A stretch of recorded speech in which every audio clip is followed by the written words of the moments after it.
Hi guys, what's up? It's Heather LeBas here and welcome back to my art channel. So today I thought I would take you along the process of texturing my canvases. We don't know the size, they're small. That's all you need to know. I am going to be texturing them with this stuff down here. Whoop! It is Joint Compound. You could go pick this up at Lowe's or Home Depot. They have a bunch of this stuff. Funny enough, I actually used to work at Home Depot. But anyways, you go there, just be aware that there's gonna be two versions of this, okay? There's gonna be one with a pink lid and one with a red lid. You're gonna wanna get the red lid one because the other one is heavier, which can cause your canvas to sag.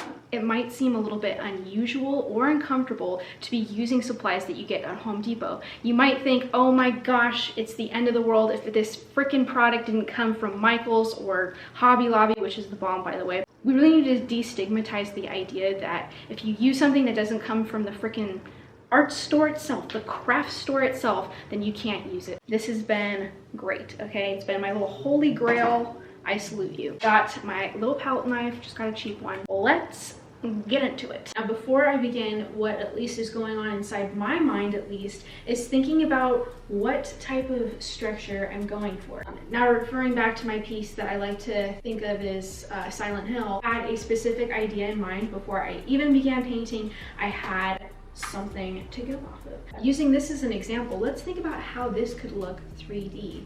You can have some swishy things going in the middle. Maybe you can have this popping out on the sides, or on the other hand, you can have this popping out more in the front for a swoosh. If you have a painting that you like, you can use it as inspiration for another painting and put that same kind of texture going on. So let's use this as our reference. So I'm going to take one of these and I am going to start my engine. Personally, I want to have this dip in. Nice little swoosh.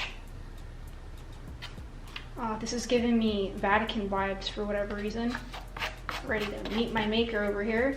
And gonna do swishy swish over here.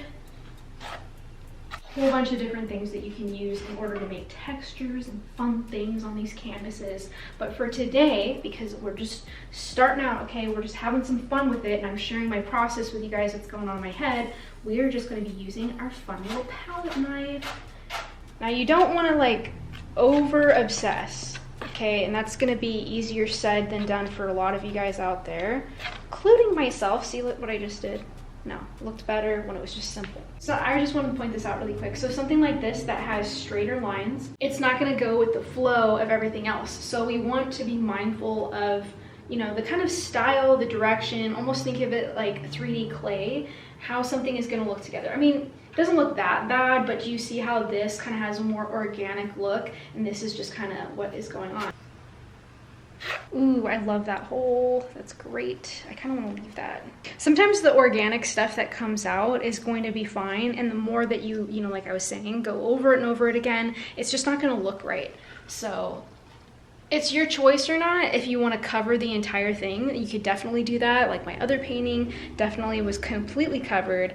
However, you don't have to do that. If you really wanted to, you can also sand this down after it's dried. Anything that's just a little bit too high, not like, you know, 420 high, like it just looks like it's going to take like 10 years to dry, I will just kind of take away.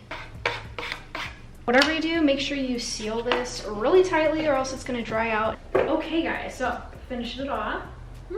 Okay, it's the next day, it is the afternoon, it's still drying a little bit, and I just wanted to share this with you guys. So you see there's little cracks here. Before you get mad at me and say, you know what, I knew I should have gone to the freaking craft store and got this stuff. Even if you use the one that's specifically sold in the stores to use on canvases, it still does this. So don't freak out, don't get mad at me. What we're gonna be doing is taking a small brush. And again, you don't even have to do this. You can actually use acrylic, but we're gonna be taking a small brush. We're gonna take our joint compound and we're just gonna get a little bit of it and we can dab it in those certain places. Now, this isn't like the big deal to me, at least. I actually really like when things crack, but I wanted to show this to you if you were not like me and you did not want to have certain cracks in here. So you could just kind of come back in, fill it out. The main thing that you need to be careful of is actually the edges. So on some of these canvases, I wasn't mindful enough. So I mean, this looks really cool. Like, you see how it has an edge? This looks cool even when it's painted. The only problem is when you set it down, it tends to crack. Like if you do this, for example, the likelihood of that bottom part chipping off is very high. So what you're gonna wanna do is get either sandpaper, and if you don't have sandpaper, just use a old file and file this down. And that's really gonna help you. I mean, it looks really cool, don't get me wrong, but you really don't want chips everywhere. So once we have something like this where we've painted over our texture with acrylic, you could come back in if you'd like. This is satin varnish, you could put that on top of your canvas. You don't have to do this, but I would recommend it because it just adds another layer of protection to your canvas. If you would like to see how these turn out, you can watch my next video where I share how I paint them, getting ready for my Etsy shop. So, hope you guys enjoyed that. I love you guys so much. Make sure to like this video. Take care, and I will see you guys in my next video. Mwah.